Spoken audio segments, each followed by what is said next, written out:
everyone, and welcome back to the RMTV Women's Podcast. This is episode 95. We didn't do one last week, did we? No, we never. You and Emma did.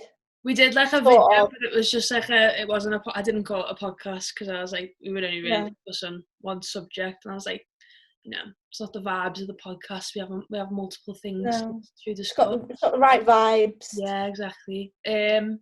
Couple of things to go through this week. There wasn't that much that like we've sort of been able to keep up to date with, but there's a couple of subjects to talk about. The first one is probably an exciting one for us, as the Liverpool kit was released over the last couple of days. I think it was Monday morning, Sunday. No, it was like Saturday. Wait, what day? I don't even know. Wednesday. Literally couldn't tell you. I think it was Saturday.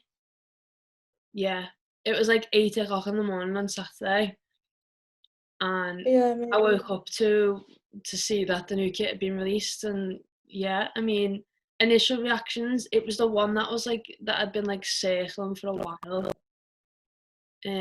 like the sort of leaked version, which wasn't really leaked, but it was. So you weren't shocked when you seen it. But like initial thoughts, feelings, do we like it, do we not like it, what's the overall feeling towards it? I don't mind. I mean, I kind of like, at the end of the day, if someone says they don't like it, what's going to change? Do you know what I mean? Yeah. But equally, like, I don't hate it, but it's not my favourite. Do you know what I mean? Like, I don't think many kits can top my favourite, which is 17-18, the 125 year one. That's probably going to be my favourite for a long time to come. I just think that was a change between like the really bright red colour to more of like the browny maroony red colour. Yeah. So that's kind of like why that one, and obviously like the whole like meaning behind it, things like that. But equally, like I think we've had plenty of worse kits than this one. The things I do like about it, I like the green. I like how they've sort of interpreted it. It's not like massive amounts of green all over, but it's just like the little subtle touches and things like that. I think it's quite plain, but I think with Nike we sort of knew that probably would be the case. Yeah. But every player that I've seen wearing it has looked like fire. So yeah, it's one of them things where if you don't like it at first, you get used to it, and then you end up really liking it. Like last season's kit, I didn't really like at the start. I thought the pinstripes were a bit weird, but then now when I look at it, I'm like, I really like that kit. See, so I think a lot of people will do that. For last season's one, as soon as I saw it, I liked it. Like I wasn't one of them because that's what most people were saying was about the pinstripe, because they sort of like stopped here, and like you get why, because it's like, well, why would you stop it? But then I thought it was just like really nice. Like you said before, it's just like this season's kit, like most of our kits are, just like plain and simple, like does the job type thing. You don't want it to be like too out there, and like the shade of red's like a little bit different as well. It's not as dark as like the other couple of seasons, but we haven't gone back to like that light one. I think it's like like a really nice red. I agree. Same feeling with like the green, like don't hate it, it's fine. And then what I didn't realise until like I actually saw it on, like I think it was like Monday, I think my dad pointed it out to me, was like the white strip down the side, then the shorts are the same, so it sort of like follows right along. Like I really like that as well, so I've got no complaints towards it, to be honest. I actually really, really like it. I think the thing that's been talked about the most is the green, but it does work because like our like actual like badge has got like the green on the top. Obviously on our shirts we have like the lava bit, but like the original badge we have the green around it, so it's like it all incorporates. It's not just, they haven't just thrown green in there just to like be a bit like, let's just throw like a random colour in. Like no, it actually fits quite well. So yeah, I actually really like it, and like obviously it's Nike, so what's not to love? Yeah, I think like we've had a few like past kits that have had that sort of blue. Like I can remember like the checkerboard effect, you know, when it was like cut and then it was half and then green Yeah. here, like green down there and then 2 white. So we have had green incorporated in, like, so as like you said, like it's not just come from nowhere. I've not gone, oh, let's just pick green like for a laugh or whatever. Like it's obviously come from a few different things, like the badge. Maybe they've looked at previous ones as well. But I just kind of feel like whatever kit they were going to release was going to be under so much scrutiny. Yeah. One, because we've just won the league and you want to play in a nice kit for when you're defending your title, which is just natural. And two, it's obviously the first kit that we've had from Nike, so I think there was so much expectation on it to be like, wow, like that's crazy, that's so like unique, whatever. But like as you said, it doesn't have to be like that. I think the WoW kits come from the away or the third. I think the home kit's always nice and chilled, I'd say. It's like a chilled kit, whereas the other two are more like in your face. Like we've had neon, we've had all these different colours over the years from like the second and third kit. So like you said, I have no complaints with it. It's not like my favourite, but it's not the worst. Do you know what I mean? I'm just like, yeah, cool. Like I'll happily see that. I probably will get it at some point. I haven't got it yet, but at some point I'll probably get it. So I've got to like it. Do you know what I mean? So Yeah. But I don't see why people's heads fall off about kits, because ultimately it's a kit at the end of the day. It doesn't change the way that the team plays. Do you know what I mean? So, but then people are just passionate about that sort of thing. So each to their own. Yeah. The one thing I don't like is our new training stuff. I don't like the colour of it. No, I don't like that either. I think it's weird. It's not red enough. It doesn't work, because they've gone for like the really dark grey and then they've thrown like red in there, and I'm like, well, those two just don't go together. Yeah, all we've seen is the women in it, and like obviously because the men aren't training at the moment, so they don't need to wear it. So all we've sort of seen is like the women actually, like action shots of them wearing it. But I think I'd prefer it if it was all red and had grey bits, rather than all grey and had red bits.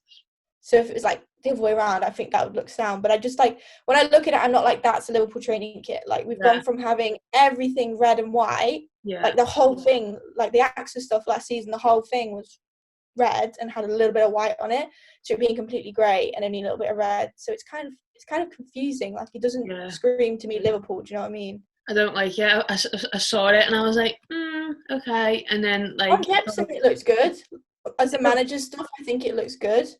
Oh, when we first seen the image of Vicky Jepson wearing it, I think that was cool. I didn't think the players was going to be exactly the same, but obviously it turned out to be.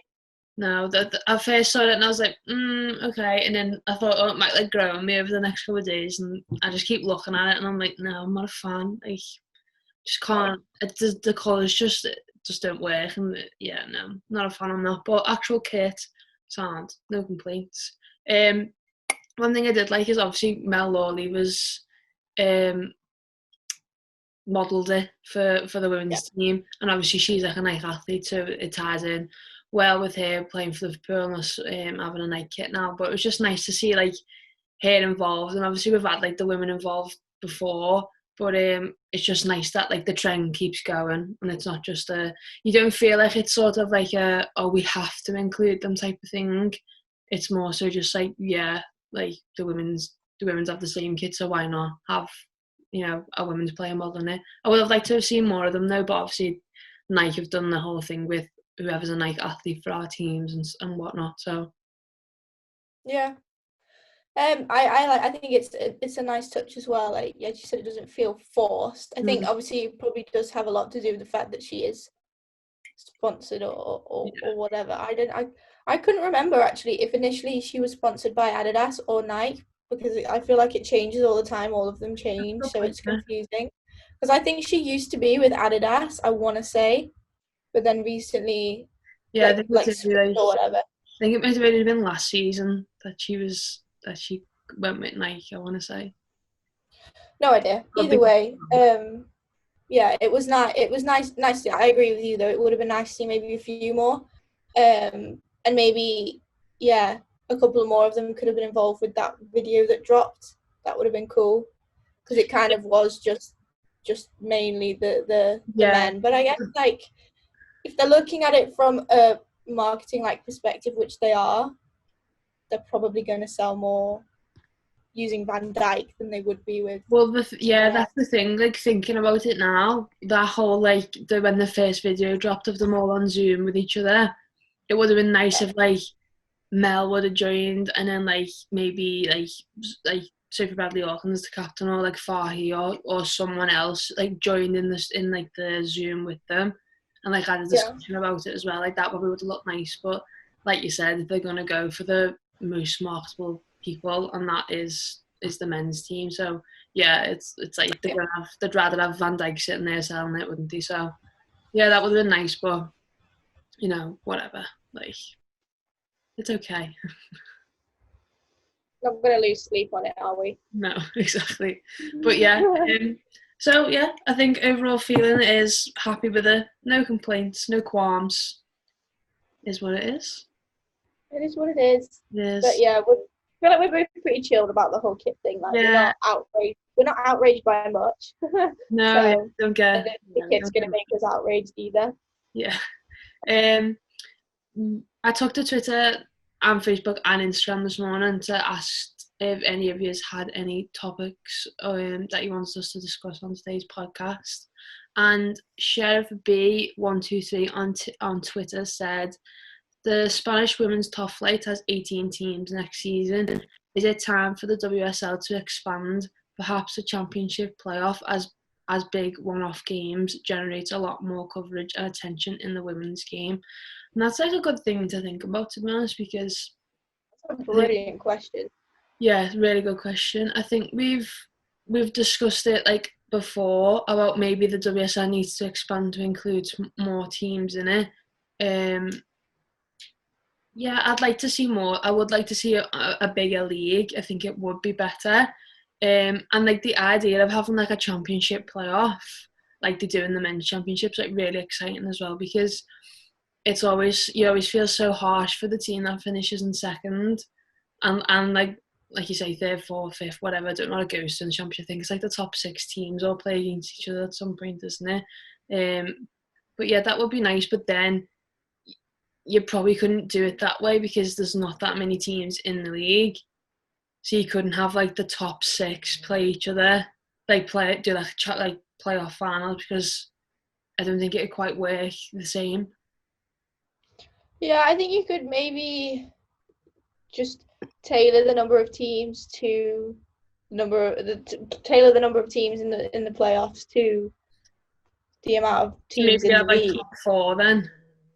Yeah, top 4. Yeah. So obviously, like first place goes through, because with a guaranteed promotion spot like they do anyways. And then right now only 2 teams can go up. So maybe you say like, top.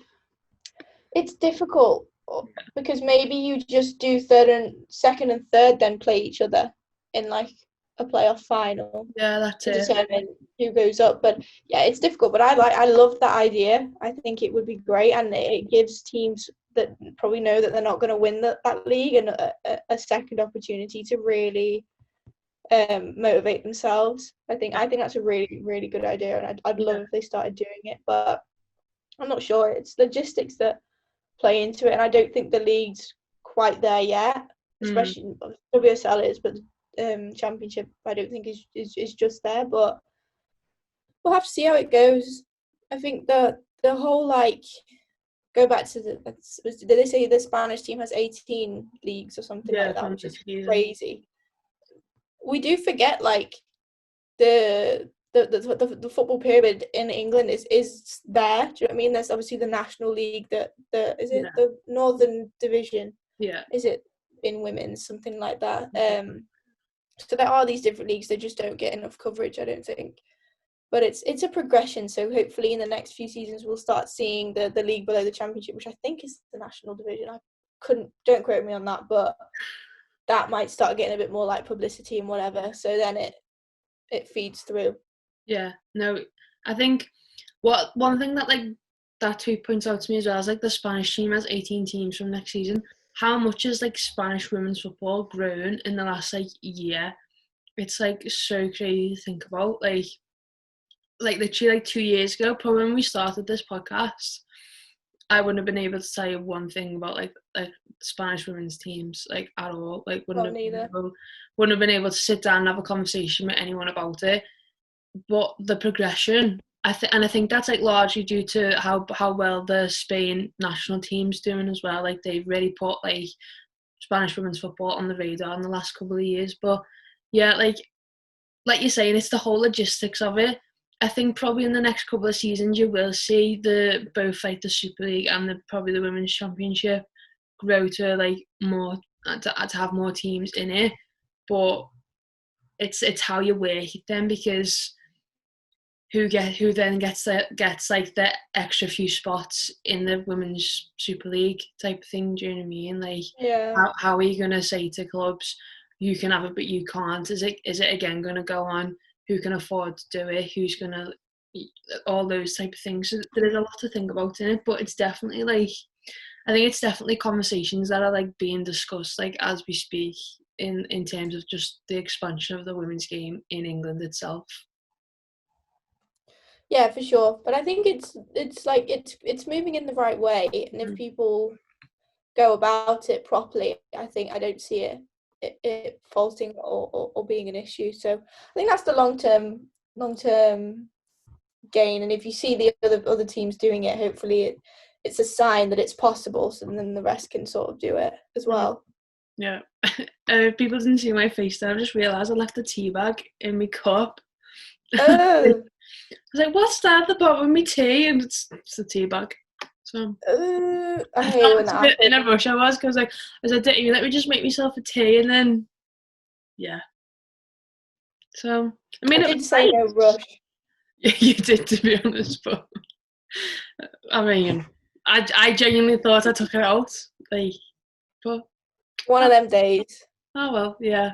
Another tweet that we got in was from Midland Woso that says, thoughts on Bristol City's stadium move, and which other clubs in the WSL do you think need a new home? So Bristol City announced that they are moving stadiums for their home games to Bath's Twerton Park, I think it is, for next season. Some matches will also be played at Ashton Gate. So yeah, they've moved stadiums. I think they're the third club to do it so far. I know West Ham have done it, and there's someone else. Villa. Yeah, Villa as well. So yeah, so the 3 teams have moved. Anyone else you think who you'd like to see get a new stadium, a new home? I think it is. I think everyone has like a pretty good. Everyone has like a pretty decent home ground. I think out of anyone, I'd probably say it would have been us. Maybe, although just with the whole Prenton Park as a venue was fine. Like distance-wise, bit of an issue, but capacity-wise was boss. Like we didn't fill it out, so I don't think there'd be any need to go any bigger for sure. No. But obviously the pitch issues just didn't go well. I feel like I don't know enough about the other stadiums and the attendances to be able to sort of say like these need to get a better stadium, whatever. But I think from the looks of it, I did a little bit of research into that Bristol City new place, and basically they went from that, is it Stoke Gifford Stadium, which was predominantly actually used for rugby apparently. So interesting. That was a 1,500 capacity, and now they've gone to 3,500 capacity. So they're wanting to allow that room for more people to come and watch. So they're not like capping themselves. Yeah. So I think a lot of clubs are looking to do that, and I think the better quality pitch you play on, the better football you'll be able to get out of it. And ultimately, that's what we need to be doing and growing the game that way. Yeah, I think I'm excited to see how Everton women do at their new ground, because they only played one game, didn't they? I think they only had one game there before everything was halted. So that's basically like a brand new thing still for them. So that'll be exciting to see and see how that goes for them this season. But I think everyone pretty much has like a decent stadium. Obviously, I think City's is one of the best in the league. Like you don't get any better than that, I don't think. No. They've got some proper high quality stuff there. Arsenal have a good venue. Yeah, I think Chelsea have a good venue, so I think they've all got like a pretty decent stadium. I'm just hoping this season, obviously, depending on what happens with like this whole coronavirus stuff and how it goes, but I hope we have like another women's football weekend again where the women can play at the men's stadiums at some Yeah. point in the season. 'Cause I hope we get our Goodison this year. I hope we can play them in the cup or something, and we can like have the cup game at like Goodison or something, because we missed out on that last year, last season. So Yeah, I that would be agree. nice. I read somewhere that Reading are going to start using the Majeski Stadium, aren't they? Yes, yeah. Some points. I don't know whether that was full time. I can't. It might have actually been. I'm not entirely sure.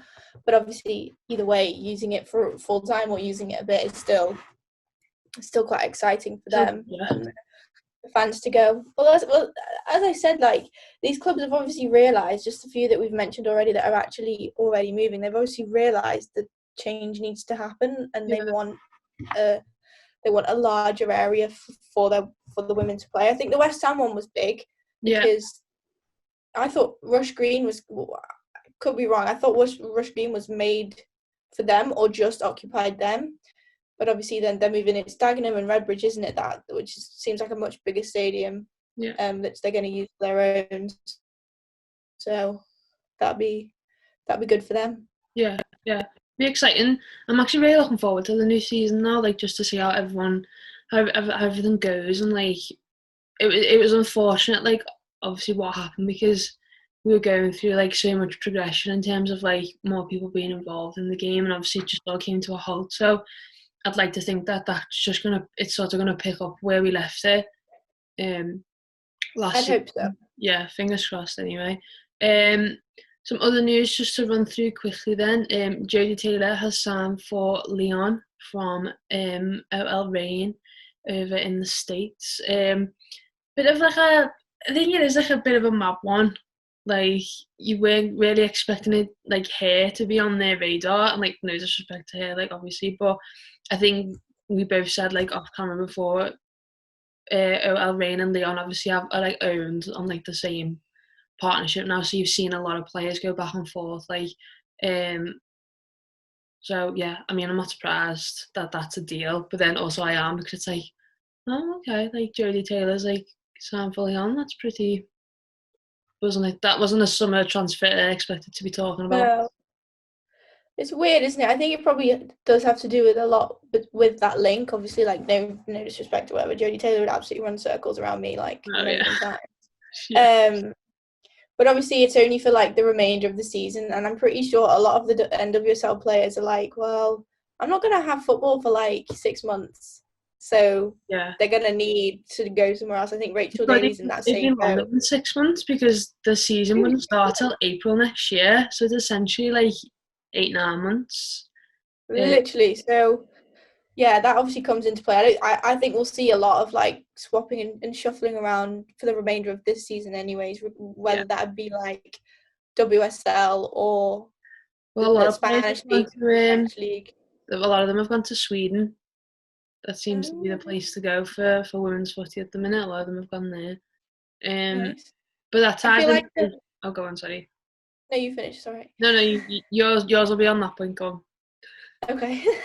I was just saying, we spoke about this off camera as well. Like, obviously, Jodie Taylor's a striker.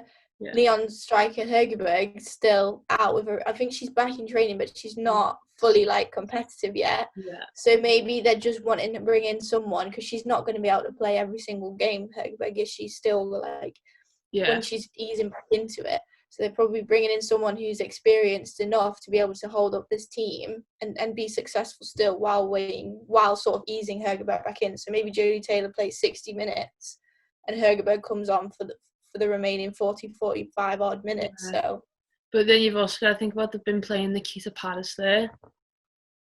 So then where does she? maybe they're looking to bring her onto the wing, because they're losing two attacking fullbacks that do play as wingers sometimes. So maybe they're doing, I don't know what they're doing, a whole transformation by the sounds of it. It's crazy, but we'll Yeah. see how it all goes. What I just think they'll fail in the Champions League. I think it's going to be another one for them. I think Arsenal will give them a run for the money, whether they can compete with that. It's been such a long break, that's the thing. It's going to be who's ever fittest, I reckon. Yeah, definitely. Back to like the transfer bit. It's the whole like NWSL players looking for somewhere else to play over the next like course of the year. Is Rachel Daly said that she's open to a move to like a WSL team. I think, which I like can't said, see where she'd go. well, that's it, because that's the big question. It's like, yeah, that's great. Like, really open to her coming back to like England, because I'd love to go and see her play. But like, where's she going? Like, who? Because like obviously the obvious team is like, you wouldn't be surprised if like City went in for her, but then they don't. I don't think they've got the capacity to have her. They've got too many No. players. They've got too many They've forward got players. Ellen White still. Yeah, So. they've just signed Chloe Kelly. Like, they've got too many, and they're not gonna like. They're not gonna play a right back. They're not gonna do a Phil Neville. Well, Lucy Bronze is coming back, and Alex Greenwood, so all the positions that she would occupy are pretty much already filled. I don't think she goes to United because I don't know. They're short of wingers. true, it's very true. I think in terms of like a footballing thing, she probably would, but like, she's a big Leeds fan, isn't she? I know, but Leeds fan. as sad as it is to say, there's not that rivalry yet in No, I know. women's football. Alex Greenwood is moving to Manchester City. Don't get me wrong, if I was a women's footballer, if like Man United were interested in me, I'd be like, yeah, that's great, but I'd be like, I'm not going. Yeah. Because I wouldn't play for them, because I wouldn't want to play for Man United. It depends on the person, doesn't it? It depends on, for example, Niamh Charles, massive red, all her life, played for Liverpool all her life, but in order to progress her development, she went to Chelsea, which I think was a good move for her as a footballer. So it depends. But Rachel doesn't need to progress. She just needs a team that like. Yeah. She might just go anywhere. Yeah, but I can't picture that. Reading? Anyone?